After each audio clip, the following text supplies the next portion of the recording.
آج شاید اس سلسلے کا 13واں درس ہوگا. 13واں درس. اور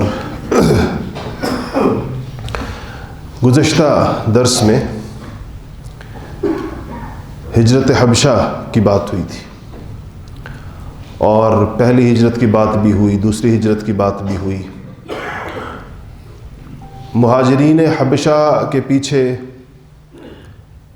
قریش کی طرف سے افراد بھیجے جانے کی، اور پھر ان کی حضرت سیدنا جعفر طیار کی شاندار دعوت، اور اس کے نتیجے میں نجاشی کے دربار سے قریش کی جانب سے بھیجے جانے والے وفد کی ناکام واپسی، اس پر بات ختم ہوئی تھی گزشتہ درس میں. جب یہ سفارت ناکام ہو گئی قریش کی، وہ جو ایک ڈپلومیٹک مشن گیا تھا وہ ویسے ہی واپس آ گیا، بلکہ بجائے اس کے کہ وہ کامیاب ہوتا، وہ نجاشی مسلمان ہو گیا، اور اس نے اپنی سرزمین پر مسلمانوں کے لیے مزید سہولت و راحت کا اعلان کر دیا. اور ادھر مکہ مکرمہ میں یہی وہ زمانہ ہے، یہی وہ دور ہے کہ عمر ابن خطاب مسلمان ہو گئے، حمزہ بن عبد المطلب مسلمان ہو گئے. یہ سارے عوامل مل کر مسلمانوں کی تعداد میں اضافہ کر رہے تھے. اب قریش نے آ کر ایک ایسا کام کیا جس میں شک نہیں کہ یہ مسلمانوں کے لیے، خاص طور پر رسول اللہ صلی اللہ علیہ وسلم کے خاندان کے لیے، یعنی بنو ہاشم کے لیے، بنو مطلب کے لیے شدید آزمائش کا باعث بنا. اور اس کو کہتے ہیں وہ جو ایک سوشل بائیکاٹ یا سماجی مقاطعہ جو انہوں نے کیا، اور وہ یہی عوامل ہو جانے کے بعد جو میں نے آپ کو تفصیل بیان کی کہ مکہ مکرمہ میں سیدنا عمر ابن خطاب کے اسلام سے جو صورتحال مسلمانوں کو ایک برتری اور فتح کا احساس ہوا، ان کے حوصلے بلند ہوئے.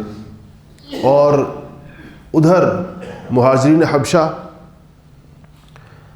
قدر اطمینان میں آ گئے، تو انہوں نے قریش کے تمام قبائل نے جمع ہو کر ایک آپس میں ایک معاہدہ کیا.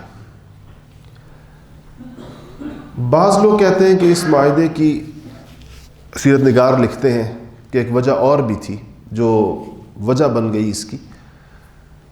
تو وہ کہتے ہیں کہ جب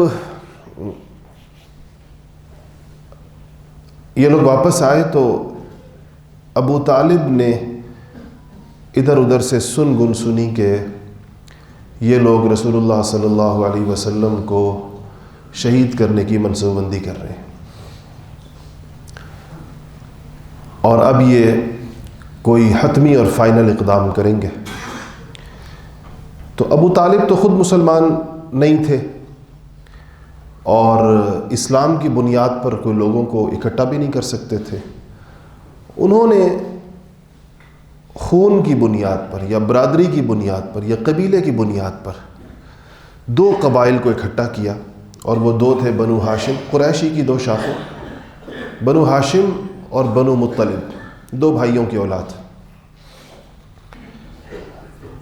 اور ان سے یہ کہا کہ ٹھیک ہے، محمد صلی اللہ علیہ وسلم جو بھی پیغام لے کر آئے ہیں اس پہ قریش کا جو بھی رد عمل ہے، لیکن ہمارا اور تمہارا تو یہ خون ہے، ہمارے تو عزیز ہیں، قرابت داری ہے، رشتہ داری ہے، خاندان کی عزت و ناموس کا مسئلہ ہے. اگر خدا نہ خواستہ ان کا خون کر دیا گیا اور اتنے بڑی تعداد میں قبائل نے اکٹھے ہو کر کیا کہ ہم سے ان کا بدلہ لینا ممکن نہ ہوا، ہم اس کا بدلہ نہ لے سکے یا بدلہ لینے کی پوزیشن میں نہ ہوں، تو یہ ہماری نسلوں کے لیے ہمیشہ کے لیے ایک عار اور ایک ذلت کا باعث رہ جائے گا کہ یہ وہ خاندان ہے جس نے اپنے قاتل سے بدلہ نہیں لیا۔ اگر آپ کو قبائلی مزاج اور ماحول کا تھوڑا اندازہ ہو تو آپ اس کا اندازہ لگا سکتے ہیں کہ یہ چیز کتنی باعث عار سمجھی جاتی ہے کہ کسی کا خون جو ہے وہ بغیر بدلے کے رہ گیا۔ اس زمانے میں ظاہر بات ہے بات اور بھی سخت تھی۔ اس پر بنو مطلب اور بنو ہاشم میں ایک اتفاق رائے پیدا ہو گیا کہ ہم حضور اکرم صلی اللہ علیہ وسلم کی ہر قیمت پر حفاظت کریں گے، قطع نظر اس سے کہ ہم میں سے کوئی مسلمان ہے یا نہیں۔ یعنی مسلمانوں اور غیر مسلموں یا جو ان میں جو مشرک تھے یا کافر تھے، سب نے اس بنیاد پر اتفاق کیا۔ اس اتفاق رائے سے صرف ایک بدبخت باہر رہا اور وہ ابو لہب تھا، سگا چچا تھا۔ اس نے کہا کہ میں اس میں شامل نہیں ہوں آپ کے ساتھ، یعنی اپنے بھائی ابو طالب سے، ابو طالب اس کے بھائی تھے، اس کو کہہ دیا کہ میں اس میں شامل نہیں ہوں۔ اور ایک موقع پر اس نے عتبہ کی بیٹی ہندا جو بعد میں مسلمان ہوئیں ان سے کہا بھی صحیح کہ ہندا یہ بتاؤ، میں نے جب قرابت اور خون اور برادری اور قوم کی بات ایک طرف تھی اور لات اور عزا اور منات کی بات دوسری طرف تھی، تو میں نے اس وقت لات اور عزا کا ساتھ دیا، اپنے خون کا ساتھ نہیں دیا، میں نے بتوں کا ساتھ دیا۔ بتاؤ میں نے اچھا کیا یا برا کیا؟ تو وہ چونکہ اس وقت وہی مسلمان نہیں تھی تو انہوں نے کہا کہ اے ابو عتبہ، ان کے بیٹے کا نام بھی عتبہ تھا، اے ابو عتبہ آپ نے بڑا کمال کیا۔ تو اس پر فخر بھی کرتا تھا، اس کو اپنی بڑی عظیمت سمجھتے تھے کہ میں نے اس موقع پر جب ساری قوم خون کے نام پر ایک طرف ہو گئی تھی تو میں بتوں کے نام پر دوسری طرف رہا اور میں نے اس کا ساتھ نہیں دیا۔ یہ معاہدہ، یہ بھی ایک واقعہ ہوا۔ اس واقعے سے قریش میں ایک اور اشتعال پیدا ہوا کہ گویا کہ اب آپ صلی اللہ علیہ وسلم کی پشت پر دو قبائل یا دو بڑے خاندان مکہ مکرمہ کے جو سب سے زیادہ معزز تھے وہ کھڑے ہو گئے۔ اس پر انہوں نے ایک اکٹھے ہوئے اور ایک معاہدہ کیا جو ان دونوں خاندانوں کے بائیکاٹ پر مشتمل تھا۔ یہ معاہدہ انتہائی ظالمانہ اور بڑا ہی سفاکانہ قسم کا معاہدہ تھا۔ اس میں سماجی بائیکاٹ بھی تھا، سوشل بائیکاٹ جس کو کہتے ہیں، اس میں معاشی بائیکاٹ بھی تھا، اقتصادی، جس کو اکنامک سینکشنز کہیں کہ وہ ساری کی ساری ان کے اوپر لگائی گئیں، اور اس میں ان کو تنہا کرنے اور تنگ کرنے کی تمام شقیں پورے اہتمام کے ساتھ اس میں ڈالی گئی تھیں۔ اور اگر اس کو دیکھا جائے معاہدے کو تو اس میں ان لوگوں کے ساتھ تعاون کی کوئی صورت نہیں چھوڑی گئی تھی کسی قسم کی۔ آج کے قانون دان بھی اگر اس معاہدے کو پڑھیں تو وہ دیکھیں گے کہ یہ کتنی ذہانت کے ساتھ اور کتنی ہوشیاری کے ساتھ اس کی تمام شقیں کسی ایک خاندان کو مکمل طور پر تنہا کرنے کے لیے کوئی اس میں رستہ نہیں چھوڑا گیا۔ پھر اس کے اندر ایک مذہبی عنصر بھی ڈال دیا گیا، کیونکہ یہ سارے عناصر ہیں، اقتصاد ہے، سماج ہے، معیشت ہے، مذہب ہے، کہ جب سارے مل جائیں تو اس میں ایک مضبوطی پیدا ہو جاتی ہے۔ اس لیے اس معاہدے کو انہوں نے لکھنے کے بعد جا کر خانہ کعبہ کی دیوار کے اوپر آویزاں کر دی۔ جس طرح اس زمانے کا رواج تھا کہ جو لکھا جاتا تھا جس چیز پر بھی، اس کو پھر بارش سے اور دیگر چیزوں سے محفوظ کرنے کے لیے کہ وہ مٹ نہ جائے، تو چمڑے کے ایک تھیلے کے اندر یا چمڑے کے غلاف کے اندر بند کر کے خانہ کعبہ پر لٹکا دیا جاتا تھا، اور یہ اس کے تقدس کی اور اس کی اہمیت کی اور ان کے نزدیک ہر چیز سے بلند و بالا ہونے کی ایک علامت تھی۔ یہ جب ہو گیا معاہدہ تو ابو طالب کو ایک میراث میں ایک جگہ ملی تھی، ایک گھاٹی سی تھی۔ گھاٹی کا مطلب ہوتا ہے پہاڑوں کے درمیان کی ایک کھائی، اور اس کو عربی میں گھاٹی کو شعب کہتے ہیں، اس لیے اس کو شعب ابی طالب کہتے ہیں کہ ابو طالب کی گھاٹی۔ تو وہ ان دونوں خاندانوں کو لے کر ادھر منتقل ہو گئے، اور اس میں انہوں نے یہ بھی کہا تھا کہ قریش کو پابند کیا تھا کہ مکہ سے باہر جو غلے کے تاجر مکہ مکرمہ میں غلہ لے کر آتے ہیں چونکہ مکہ میں تو فصل ہوتی نہیں تھی، غلہ تو باہر سے آتا تھا، تو قریش اس بات کے پابند تھے کہ وہ ان باہر کے تاجروں سے یہ غلہ انتہائی مہنگے داموں میں خریدیں گے، مارکیٹ ریٹ سے بہت زیادہ پر، تاکہ ان محصورین کے پاس اگر کوئی رقم ہو بھی صحیح تو یہ اس سے غلہ نہ خرید سکے۔ یہ بائیکاٹ 1 دن 2 دن یا 3 دن نہیں تھا، بلکہ یہ پورے 3 سال تھا۔ 3 سال ان گھرانوں نے وہ زمانہ وہاں پر گزارا، اور ان کے بھوک سے ان کے بچوں کے بلبلانے کی آوازیں اس گھاٹی سے باہر آتی رہتی تھی۔ اور جو مسلمان تھے ان میں سے بھی ایک بڑی تعداد، چونکہ یہ ویسے تو ان 2 خاندانوں کے خلاف تھا، لیکن مسلمانوں کی بھی ایک بڑی تعداد کو اس کے اندر شامل کر کے ان میں سے بھی بہت ساروں کو وہاں پر پناہ لینے کے اوپر مجبور کر دیا گیا تھا۔ حضرت سعد بن ابی وقاص رضی اللہ تعالیٰ عنہ فرماتے ہیں کہ بھوک سے ہمارا یہ عالم ہوتا تھا کہ ایک رات میں جب بہت بھوکا ہوا تو میں نے دائیں بائیں، جس طرح انسان بے بسی میں ہاتھ مارتا ہے، تو میں نے ہاتھ مارا تو کوئی ترسی چیز میرے ہاتھ میں آئی اور میں نے وہ منہ میں رکھ کر نگل لی، اور مجھے آج تک نہیں پتا کہ وہ کیا چیز تھی جو میں نے کھائی۔ اسی طرح کہتے ہیں کہ میں ایک رات کو باہر نکلا تو قضائے حاجت کے لیے، تو میں نے دیکھا کہ اونٹ کی کھال کا ایک خشک ٹکڑا، کھال کا ایک کٹا ہوا ٹکڑا وہاں پڑا ہوا تھا۔ میں نے اس کو لا کر دھویا اور اس کے بعد اس کو جلایا، اور جلان تھا کیونکہ اس طرح تو نہیں کھایا جا سکتا، پھر اس کو میں نے پیسا اور پیس کر اس کا سفوف بنایا، اور اس سفوف کو پانی کے ساتھ 3 دن تک میں کھاتا رہا۔ یہی میرا 3 دن تک میری واحد خوراک یہ اونٹ کی جلی ہوئی کھال کا یہ سفوف تھا۔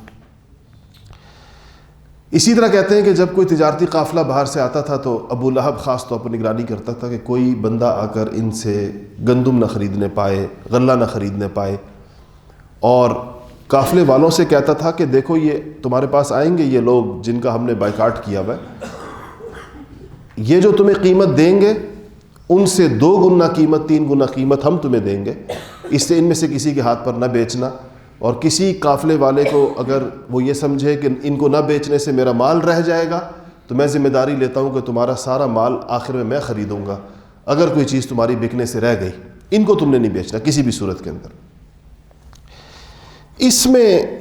اس صورتحال میں کچھ لوگ ایسے تھے جن میں کچھ خدا خوفی کہہ لیں یا ان کا دل نرم تھا، اور اس صورتحال کو دیکھ کر ان کا دل کڑتا تھا، لیکن معاہدہ اتنا مضبوط تھا کہ وہ اس کی خلاف ورزی نہیں کر سکتے تھے۔ کسی بھی اجتماعی چیز کی خلاف ورزی کسی فرد کے لیے کرنا بہت مشکل ہوتی ہے۔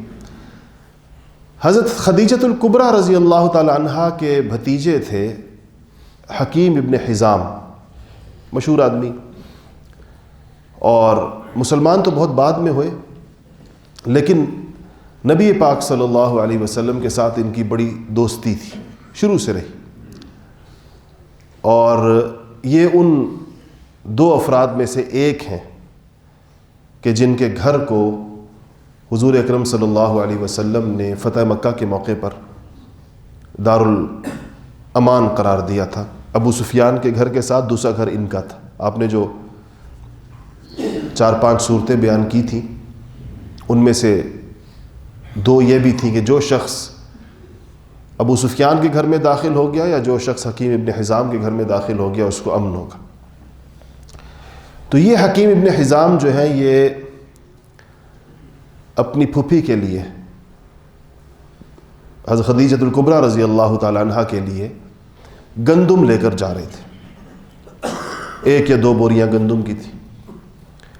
ان کو رستے کے اندر ابو جہل نے دیکھ لیا، وہ کھڑا ہو گیا ان کے سامنے اور ان سے کہا کہ تم اس معاہدے کی رات تھی، انہوں نے رات کا انتخاب کیا تھا جانے کے لیے، کہا کہ تم اس معاہدے کی خلاف ورزی نہیں کر سکتے، اور میں تمہیں اسی طرح پکڑ کر مکہ کے چوک میں اور بیت اللہ میں لے کر جاؤں گا اور تمہیں پورے مکہ میں رسوا کروں گا کہ تم وہ شخص ہو جس نے حضرت خدیجہ جس نے اس معاہدے کو توڑا۔ اس پر ابھی ان کے درمیان یہ تو میں ہو رہی تھی کہ ایک اور صاحب ایک مشرک، ان کا نام ابو البختری تھا، وہ وہاں پر آ گئے. انہوں نے پوچھا کیا ماجرا ہے؟ تو حکیم نے کہا کہ میں اپنی پھوپھی کو، میری پھوپھی کی گندم میرے پاس تھی، میرے ذمے تھی، میں ان کو ان کی ادائیگی کے لیے جا رہا ہوں. تو اس نے کہا، ابو جہل نے کہا کہ یہ نہیں ہو سکتا. تو ابو البختری نے کہا کہ یہ ہو سکتا ہے، اگر ایک شخص اپنی پھوپھی کو اس کے ذمے واجب الادا گندم ادا کرنا چاہتا ہے تو تم اس کو کیسے روک سکتے ہو؟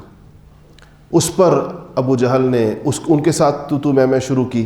سامنے کوئی اونٹ کی ہڈی کا جبڑا پڑا ہوا تھا، جیسا اونٹ کا جبڑا ہوتا ہے، اس کی ہڈی پڑی ہوئی تھی. تو ابو البختری نے وہ اٹھائی اور ابو جہل کے سر میں دے ماری، اور بلکہ اس کو گرا کر اس کے سینے کے اوپر چڑھ کے بیٹھ گئے. اس پر حکیم ابن حزام کو رستہ ملا اور وہ گندم پہنچائی. رسول اللہ صلی اللہ علیہ وسلم اتنے احسانات کا بدلہ دینے والے تھے کہ جب بدر میں ابو البختری مشرکوں کی طرف سے لڑنے کے لیے آئے،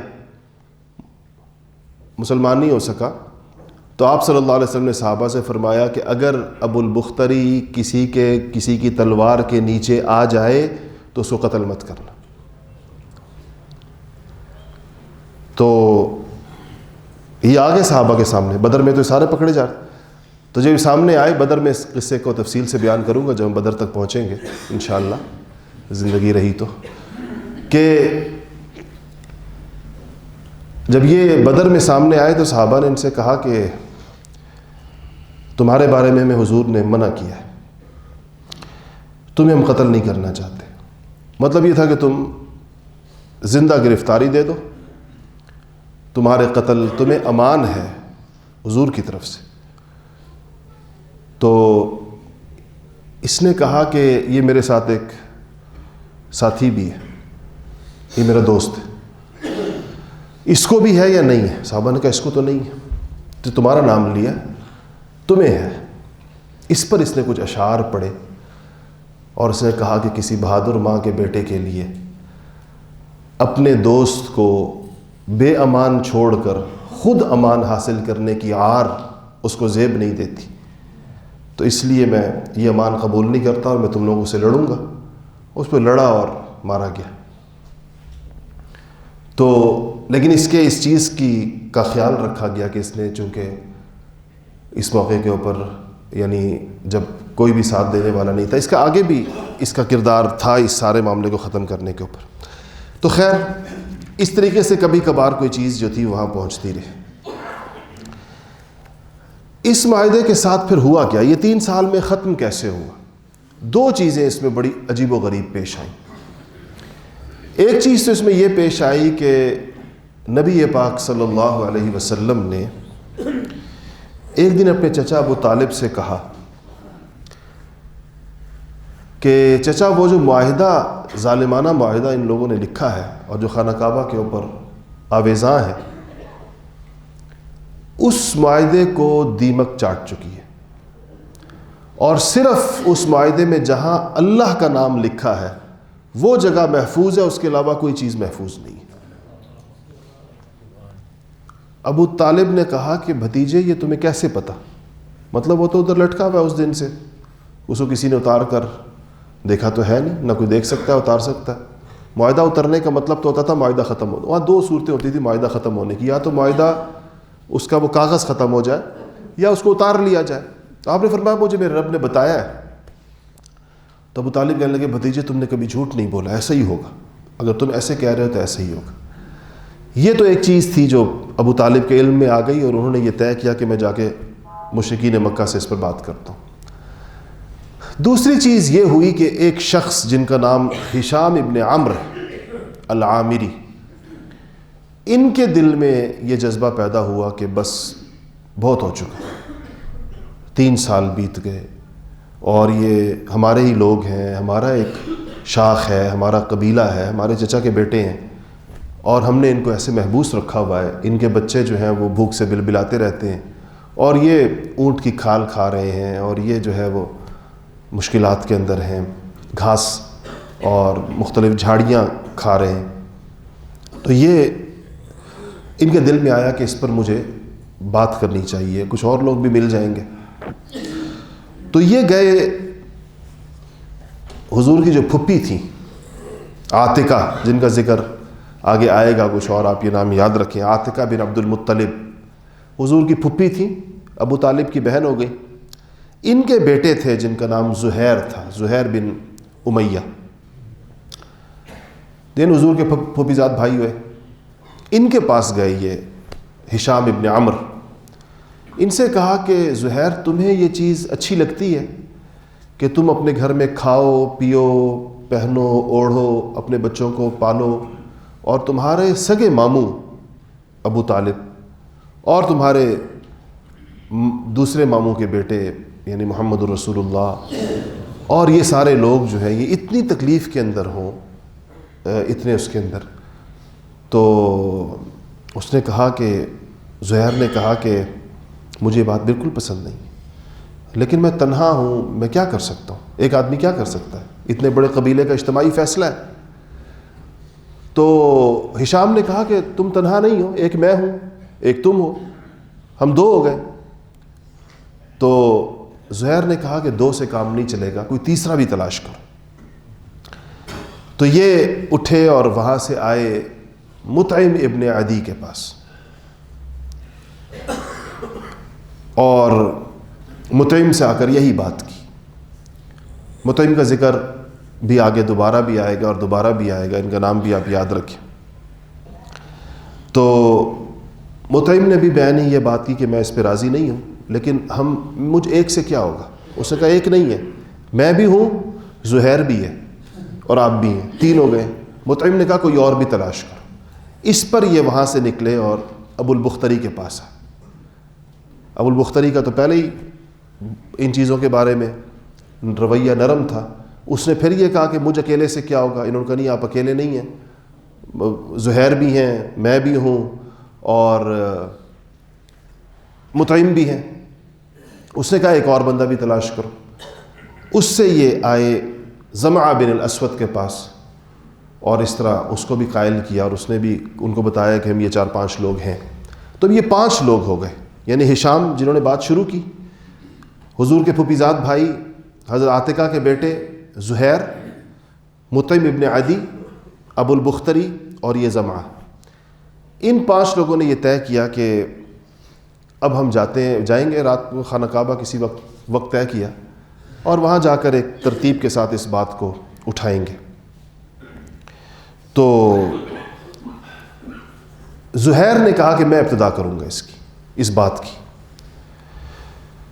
تو صبح ہوئی, رات کی بات چیت ہو رہی تھی, صبح ہوئی جب دیکھا کہ وہ وقت جس کے اندر سب سے زیادہ لوگ بیت اللہ کے اندر ہوتے اور زیادہ سے زیادہ مجمع تھا, تو یہ زہیر کھڑے ہو گئے اس کے اندر, اور انہوں نے کہا کہ اے مکہ والو, اب بہت ہو چکا, 3 سال بیت گئے, یہ ہمارے چچزاد بھائی ہیں, ہمارے قبیلے کے لوگ ہیں, یہ اس گھاٹی کے اندر بند ہیں, ہم لوگ خوش و خرم زندگیاں گزار رہے ہیں, اور ان کے بچے بھوک سے بلک رہے ہیں, یہ ہو رہا ہے, وہ سارے ظلم کی داستان بیان کی جو کچھ وہاں ہو رہا تھا. اور کہا کہ میں نہیں بیٹھوں گا اب جب تک کہ میں اس ظالمانہ معاہدے کو اتار کے پھاڑ نہ دوں. تو جیسے ہی اس نے یہ کہا کہ میں اب اس ظالمانہ معاہدے کو پھاڑوں گا, تو ابو جہل کھڑا ہو گیا. اس نے کہا کہ ایسے نہیں ہو سکتا, یہ تو ایک اجتماعی معاہدہ ہے, ساری قوموں نے مل کر, اس کو کوئی ایک شخص اس کو ختم نہیں کر سکتا. تو جیسے ہی ابو جہل نے یہ کہا تو ابو البختری کھڑے ہو گئے, کہا کہ یہ زہیر ٹھیک کہہ رہا ہے. ادھر سے مطعم ابن عدی کھڑے ہو گئے, کہا کہ زہیر ٹھیک کہہ رہا ہے. ادھر سے زمعہ بن اسود کھڑے ہو گئے, کہا کہ یہ ہم تو پہلے سے اس کے قائل نہیں تھے. ادھر سے ہشام کھڑے ہو گئے, انہوں نے کہا کہ یہ جو 5 بندے تھے وہ اس طریقے کے ساتھ کھڑے یکے بعد دیگرے, اور تاثر یہ دیا گویا کہ ابھی ہمارا یہ ذہن بنا ہے اس بات کو سن کر. لیکن ابو جہل بہت ہوشیار آدمی تھا, اس نے کہا کہ یہ جو 5 آوازیں مختلف جگہوں سے آئی ہیں یہ کوئی ابھی کی بات نہیں ہے, یہ رات کو کوئی آپس میں مشورہ ہوا ہے, اور یہ اس کو یہاں پر لا کر اس وقت اس طریقے کے ساتھ تم لوگوں نے ڈیمانسٹریٹ کیا ہے اور اس کا مظاہرہ کیا. یہ اس وقت کی اس مجلس کی یہ بات نہیں ہے جس طریقے کے ساتھ یہ تم 5 لوگ یک کے بعد دیگرے کھڑے ہوئے. تو اس نے کہا رات کا کوئی طے شدہ معاملہ ہے. اس واقعے کے ساتھ بعض سیرت نگاروں نے اس دوسرے واقعے کو جوڑا ہے, کہا کہ اس وقت ابو طالب بیت اللہ کے اندر آئے اور یہ بات چیت چل رہی تھی. انہوں نے کہا کہ گویا کہ اس کو ایک فیصلہ کن بات کرتے ہیں, اور فیصلہ کن بات یہ ہے کہ میرے بھتیجے نے کہا ہے کہ معاہدے کو دیمک کھا چکی ہے, اور صرف جہاں لفظ اللہ لکھا ہے اتنا حصہ کاغذ کا یا چمڑے کا یا ہڈی کا, جس چیز پر بھی وہ لکھا ہوا ہے, اتنا حصہ محفوظ ہے, باقی تمہاری لکھت کا کوئی لفظ اس کے اندر موجود نہیں ہے. تو چلو اس کو اس پر فیصلہ کر لو, اس کو اتار کے دیکھ لو, اگر واقعی ایسا ہو تو میرا بھتیجا سچا ہے اور اللہ کا رسول ہے, اور اگر ایسا نہ ہو تو پھر تم لوگ اس معاہدے کے ساتھ جو بھی کرتے ہو کرو. تو ان لوگوں نے کہا بالکل ٹھیک ہے. اس بات کا ان کے ذہن میں بالکل یہ نہیں تھا کہ ان کا کہ اس کو اتار کے دیکھتے ہیں. تو جیسے ہی معاہدے کو اوپر سے اتارا تو جب اس کا چمڑا ہٹایا تو وہ سارا چوری چوری بھورا اس کا جو ہے وہ بھوسے کی طرح وہ بالکل نیچے گرا. اس میں چھوٹے چھوٹے 2-3 ٹکڑے تھے جن پر لفظ اللہ لکھا ہوا تھا. اس کو سن کر اب دیکھیں اللہ تعالیٰ کا نظام ہے, کفر پر اللہ کی حجت ایسے نہیں تمام ہوتی. اس کو سن کر کہنے لگے ابو طالب سے کہ ابو طالب یہ تیرے بھتیجے کا جادو ہے, ہم پہلے ہی کہتے تھے تیرا بھتیجا جادوگر ہے, اور یہ اس کا جادو ہے جو اس نے وہاں گھاٹی کے اندر بیٹھ کر اس معاہدے کے اوپر کیا. کافر اپنے کفر پر, یعنی اتنے اس کو مواقع اللہ تعالیٰ کی طرف سے ملتے ہیں, لیکن وہ سارے مواقع ایک کے بعد دیگرے ضائع کرتا چلا جاتا ہے, اور اس کے کفر پر اللہ کی مہر پکی ہو جاتی ہے, تب اللہ تعالیٰ جہنم کے اندر ڈالتا ہے. تو خیر اس پر بات ختم ہو گئی, یعنی چونکہ معاہدہ وہ ہو گیا تھا, یعنی چورا چورا ہو گیا تھا, اس لیے بات ختم ہو گئی. اور 3 سال کی اس بڑی لمبی چوڑی مصیبت کے بعد ان دونوں قبیلوں کو باہر نکلنے کا موقع ملا, اور یہ باہر نکلے اور 10 نبوی اس میں ہو گئی. اس دوران ایک چیز اور پیش آئی جو آپ کو آخری بات بتاؤں کہ سیدنا ابوبکر صدیق رضی اللہ تعالیٰ عنہ کا قبیلہ تو بنو تیم تھا, نہ بنو مطلب تھا اور نہ بنو ہاشم تھا. اس دوران انہوں نے حبشہ ہجرت کرنے کی سوچی ابوبکر صدیق. تو وہ حبشہ کی ہجرت کے ارادے سے نکلے. ایک جگہ ہے جس کو برق الغماد کہتے ہیں. جب وہاں پہنچے تو ایک قبیلہ ہے جس کا نام قارہ ہے, اس کے جو سردار تھے اس کا نام مالک ابن دغینہ ہے, اور یہ حدیث بخاری شریف کے اندر موجود ہے بہت تفصیل کے ساتھ. ام عائشہ رضی اللہ تعالیٰ عنہ روایت فرماتی ہیں.